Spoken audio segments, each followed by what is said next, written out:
Hello दोस्तों, क्या आपने रिसेंटली कोई गिफ्ट रिसीव किया है? जैसे कि ज्वेलरी, कोई महंगी इंपोर्टेड कार और उसके टैक्स के बारे में आप सोच रहे हैं? Then this video is for you.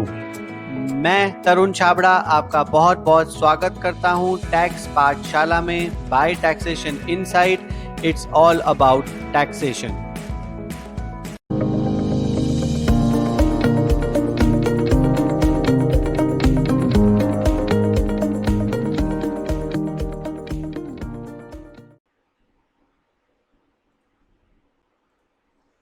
आइए दोस्तों, शुरुआत करते हैं हम आज के सेशन की और देखते हैं सबसे पहले कि हम आज के सेशन में कौन कौन से टॉपिक्स को डिस्कस करने वाले हैं। सबसे पहले हम जानेंगे list of gifts which are covered under tax, मतलब वो कौन कौन से गिफ्ट्स हैं जो अगर आप रिसीव करते हैं तो उसके ऊपर आपको टैक्स देना पड़ेगा। क्या क्या उनकी कंडीशंस है फॉर टैक्सेबिलिटी, क्या क्या उसके एक्सेप्शंस हैं, मतलब अगर आपको जो गिफ्ट्स डिफाइंड है लिस्ट में, स्पेसिफाइड लिस्ट में, अगर उनमें से कोई गिफ्ट मिलता है तो उसके कुछ सर्टेन एक्सेप्शंस भी हैं। हम उनको भी आज के सेशन में डिस्कस करेंगे और अंत में हम देखेंगे एक एग्जाम्पल।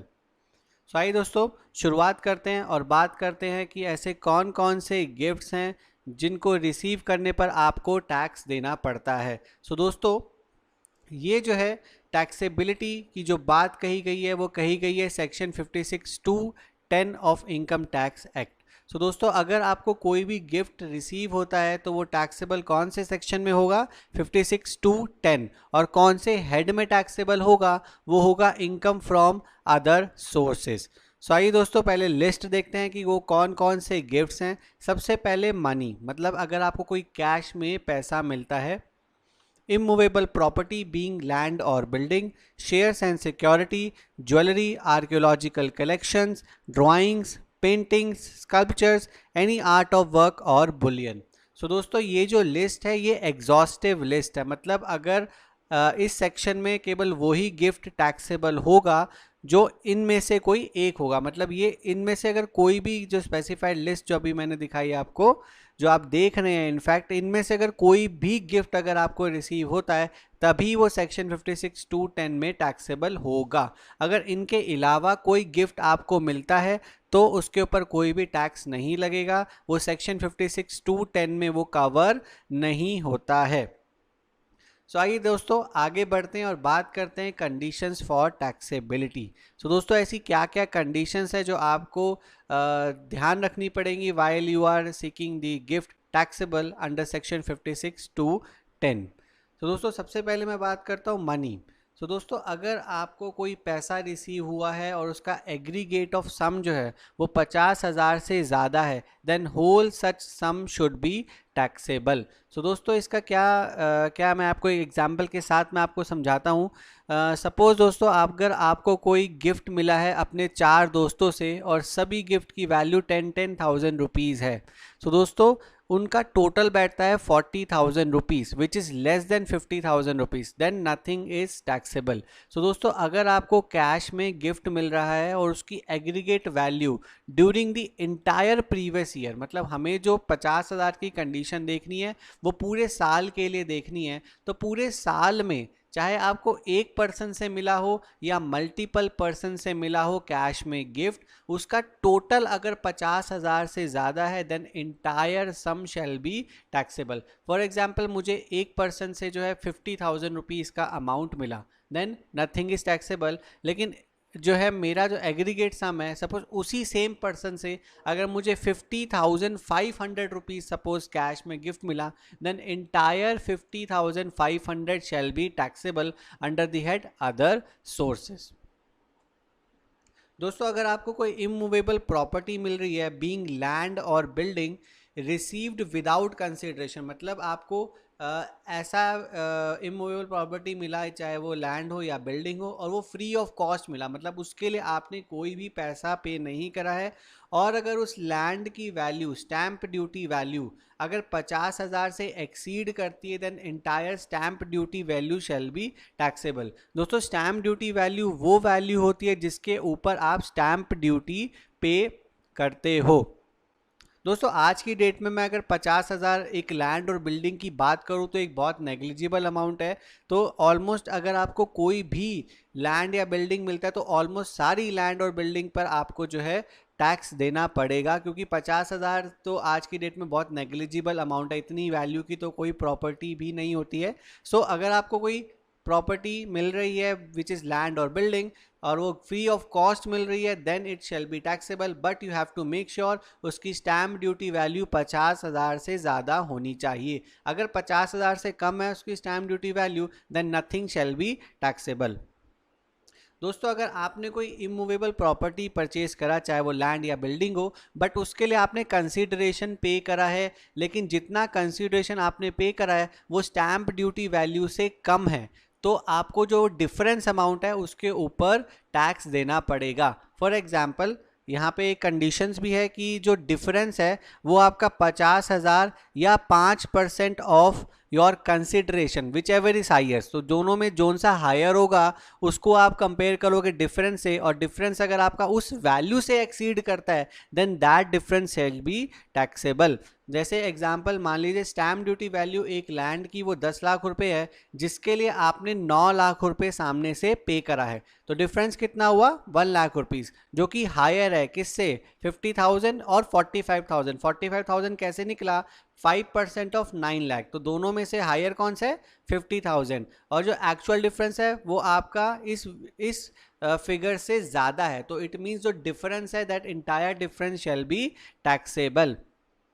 तो दोस्तों इसमें जो अगर मान लीजिए आपकी जो एक्चुअल वैल्यू ऑफ प्रॉपर्टी वो स्टैंप ड्यूटी से ज़्यादा करती है, तो आप पे 56(2)(10) सेक्शन अप्लाई नहीं होगा। ये तभी अप्लाई होगा जब आपने जो कंसीडरेशन पे किया है that is less then stamp duty value, और वो डिफरेंस जो है वो 50,000 से ज़्यादा का डिफरेंस है या 5%, दोनों में से जौन सा भी डिफरेंस होगा अगर उससे ज़्यादा वैल्यू का अगर डिफरेंस एक्चुअली में निकल के आ रहा है then that difference shall be taxable. दोस्तों अब इसमें मैंने बात करी स्टैम्प ड्यूटी वैल्यू की। अब स्टैम्प ड्यूटी वैल्यू आपको कौन सी डेट का कंसीडर करना है। अब हम ये उस दिन का कंसीडर करेंगे जिस दिन आपने डेट ऑफ रजिस्ट्रेशन करवाया है। बट मान लीजिए आपका डेट ऑफ एग्रीमेंट और डेट ऑफ रजिस्ट्रेशन ये दोनों अलग अलग डेट्स पे है, मतलब पहले आपने एग्रीमेंट करा फिर उसके कुछ टाइम बाद आपने प्रॉपर्टी को रजिस्टर कराया, जो कि नॉर्मली हर केस में होता है कि पहले आप एग्रीमेंट करते हैं फिर जाके आप अपनी प्रॉपर्टी को रजिस्टर करवाते हैं। तो आप डेट ऑफ एग्रीमेंट पे जो स्टैम्प ड्यूटी वैल्यू है उसे कंसीडर कर सकते हैं। नॉर्मली कब कंसीडर करना होता है डेट ऑफ रजिस्ट्रेशन का, लेकिन आप डेट ऑफ एग्रीमेंट की भी कंसीडर कर सकते हैं प्रोवाइडेड आपने होल और पार्शियल अमाउंट इस रिसीव, मतलब जो भी प्रॉपर्टी की या तो पूरी वैल्यू या partial value is received on और before the date of agreement and amount is paid by account pay cheque और अकाउंट पे ड्राफ्ट। मतलब या तो पूरा का, जैसे हमारे पिछले एग्जाम्पल में 9 लाख रुपए हमने पे किए थे, तो 9 लाख रुपए या तो आपने पूरे का पूरा पैसा डेट ऑफ एग्रीमेंट से के दिन या उससे पहले पे करा या कुछ पार्शियल अमाउंट पे करा और वो पैसा आपने अकाउंट पे चेक या अकाउंट पे ड्राफ्ट से पे करा है, देन आप डेट ऑफ एग्रीमेंट की स्टैम्प ड्यूटी वैल्यू को भी कंसीडर कर सकते हैं। आइए दोस्तों आगे बढ़ते हैं और फर्दर कुछ और कंडीशंस के बारे में देखते हैं। सपोज दोस्तों जो आप प्रॉपर्टी बेच रहे हो वो शेयर्स एंड सिक्योरिटीज़ या jewellery, archaeological collection, drawings, painting, sculpture, any art of work है और उसमें कोई कंसिडरेशन आपने पे नहीं करा, मतलब फ्री में आपको रिसीव हुआ है और उसकी FMV वैल्यू अगर 50,000 से ज़्यादा है then entire value shall be taxable as your income under the head other sources. लेकिन अगर आपने कोई कंसिडरेशन पे करा, सपोज आपको ज्वेलरी मिली और आपने सामने से कंसिडरेशन पे करा और उसकी जो FMV है और कंसिडरेशन उनका जो डिफरेंस है वो अगर 50,000 से ज़्यादा है then that difference shall be taxable. लेकिन मान लीजिए अगर आपने पैसा जो FMV से ज़्यादा पे करा है then nothing shall be taxable. ये बिल्कुल जैसे अभी हमने प्रॉपर्टी का केस देखा बीइंग लैंड और बिल्डिंग वाला केस, एग्जैक्टली वहाँ पे ये वैसा ही केस है जब, बट यहाँ पे जो है स्टैम्प ड्यूटी की जगह हमें FMV मतलब फेयर मार्केट वैल्यू को कंसीडर करना होता है।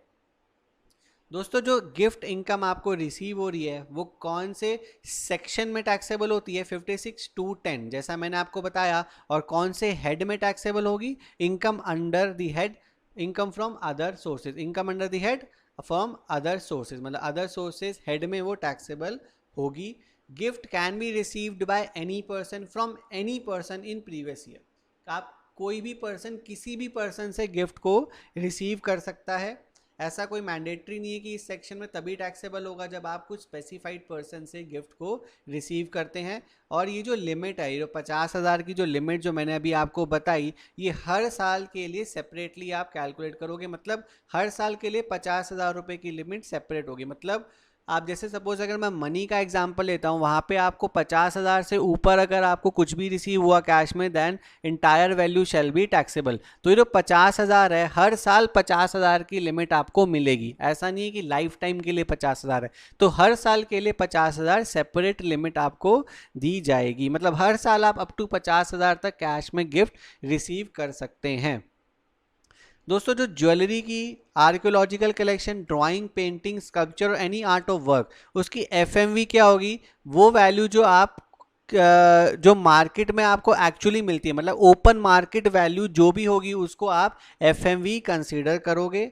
लेकिन अगर मैं शेयर्स और सिक्योरिटी की मैं फेयर मार्केट वैल्यू की बात करूं तो उसको कैसे कैलकुलेट करते हैं, as per rule 11 UA of income tax rule. तो वहां पे जो रूल्स स्पेसिफाइड है उसके अकॉर्डिंगली आप शेयर्स एंड सिक्योरिटीज की एफएमवी को कैलकुलेट करते हैं।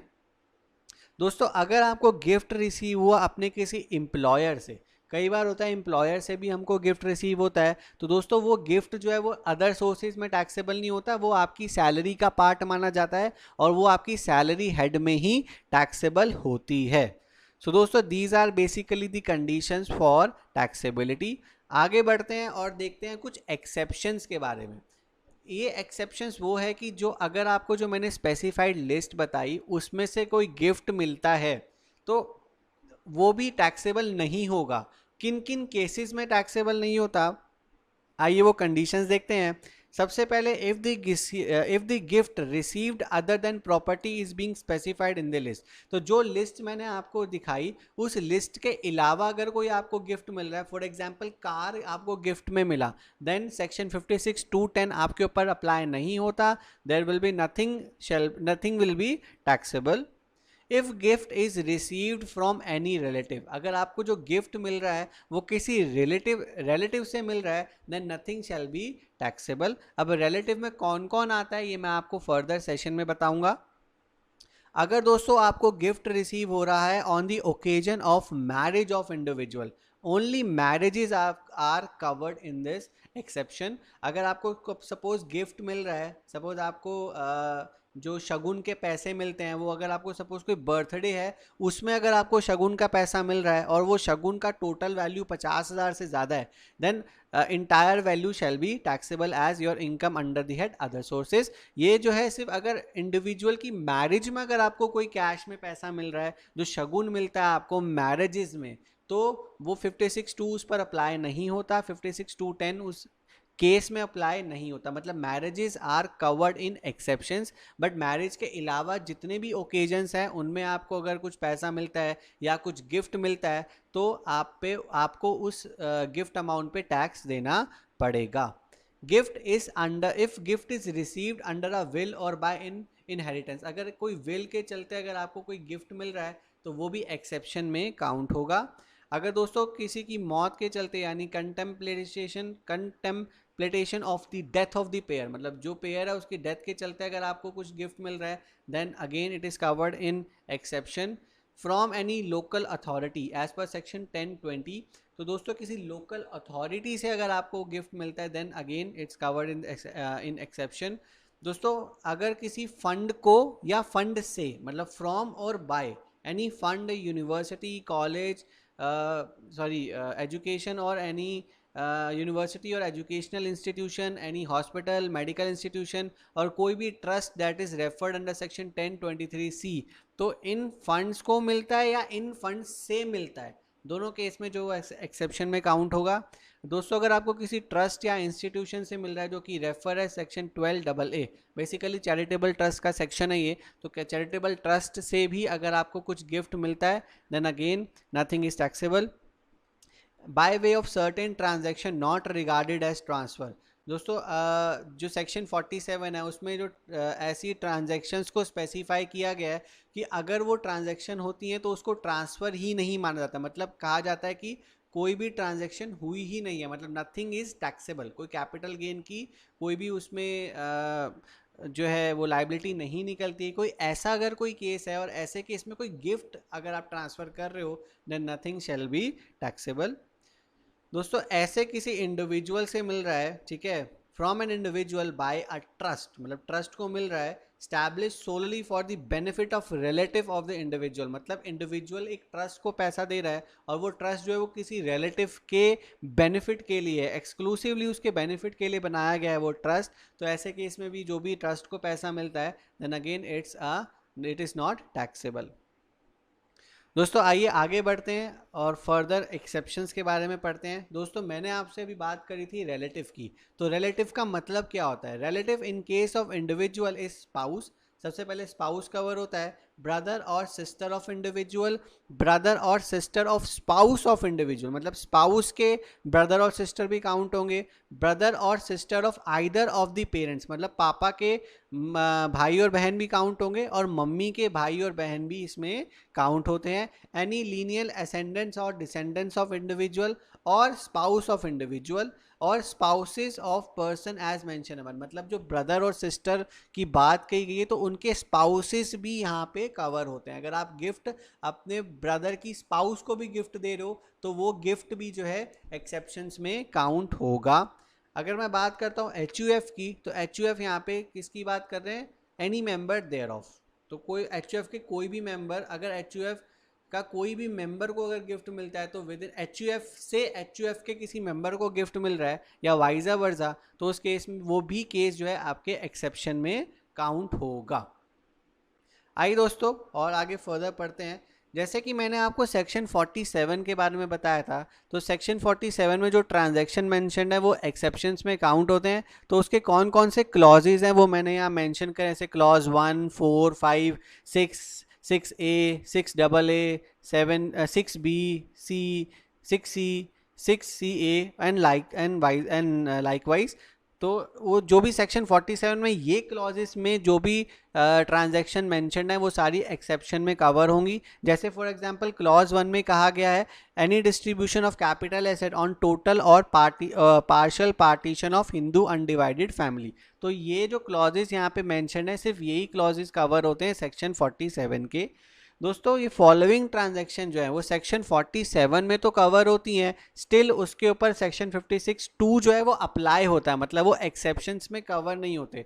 सेक्शन 47 में तो हैं लेकिन स्टिल उनके ऊपर सेक्शन 56(2)(10) अप्लाई होता है। वो कौन कौन से ट्रांजैक्शन है? अगर ट्रांसफर ऑफ एसेट हुआ है on conversion of partnership firm into company, proprietorship concern into company, conversion of company into LLP और conversion of stock exchange into company। तो ये चारों केसेस में अगर कोई एसेट का ट्रांसफर होता है as a gift then section 56(2)(10) shall be applied। तो वहाँ पे ये एक्सेप्शन में काउंट नहीं होगा।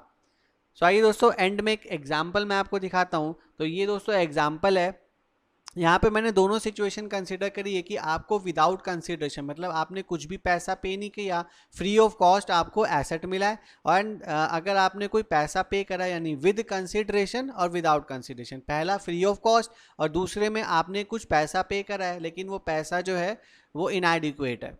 तो मान लीजिए जो यहाँ पे जो मैं कॉस्ट ऑफ मतलब date of purchase of asset की जो भी मैं बात करूँ, सपोज कोई सा भी एसेट है वो जो लिस्ट में मेंशन है उनमें से कोई सा भी एसेट आप यहाँ पे कंसिडर कर सकते हैं। तो उस एसेट की कॉस्ट टू दी ओनर जो है विदाउट कंसिडरेशन और विद कंसिडरेशन में दोनों में 10 लाख रुपीज़ है।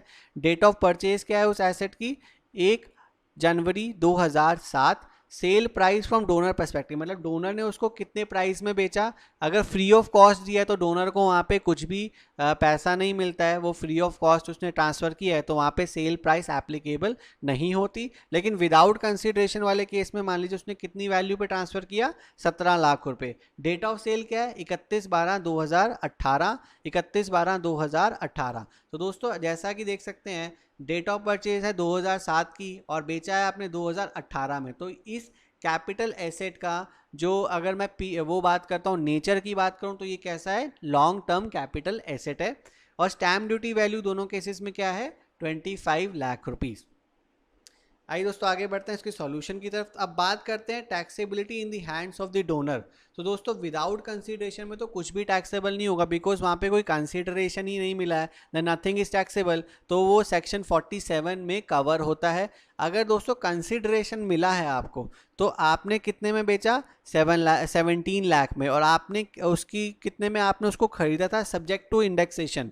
जो कॉस्ट ऑफ यहाँ पे, क्योंकि ये लॉन्ग टर्म कैपिटल एसेट है तो ये 10 लाख रुपए है, ये सब्जेक्ट टू इंडेक्सेशन है। तो मतलब जो एक्चुअली यहाँ पे 7 लाख रुपीज़ आ रहा है, ठीक है, ये विदाउट इंडेक्सेशन को कंसीडर करके मैंने निकाला है। तो आप यहाँ पे इंडेक्सेशन का बेनिफिट भी देंगे। अगर सपोज आपने कोई कैपिटल एसेट है जिस पे इंडेक्सेशन का बेनिफिट मिलता है तो वहाँ पे आपको इसको इंडेक्सेशन का बेनिफिट देना पड़ेगा। टैक्सेबिलिटी की मैं बात करता हूँ, डोनी के हाथ में क्या होगा। अगर तो दोस्तों विदाउट कंसिडरेशन मिला है, और यहाँ पर जो है विदाउट, अगर मैं बात करता हूँ फेयर मार्केट वैल्यू की in case of other assets, और अगर इमूवेबल प्रॉपर्टी की मैं बात करूँ तो स्टैम्प ड्यूटी वैल्यू, दोनों केसेस में यहाँ पर जो स्टैम्प ड्यूटी वैल्यू है ये मैंने है 25 लाख रुपए कंसीडर करा यहाँ पे। तो ये जो केस है मैं मान रहा हूँ कि हमने इमूवेबल प्रॉपर्टी कोई ट्रांसफ़र करी है, ये इमूवेबल प्रॉपर्टी के पर्सपेक्टिव से ये जो है केस लॉ बनाया गया है। लेकिन अगर यहाँ पे अगर आपने अदर एसेट्स कंसीडर करना है तो स्टैम्प ड्यूटी वैल्यू की जगह पे क्या आ जाएगा, फेयर मार्केट वैल्यू। तो taxability in the hands of donee, donee के हाथ में अगर विदाउट कंसिडरेशन है, क्योंकि ये 50,000 से ज़्यादा है, then entire value shall be taxable. तो 25 लाख जो है वो उसके हाथ में टैक्सेबल होगा under the head income from other sources.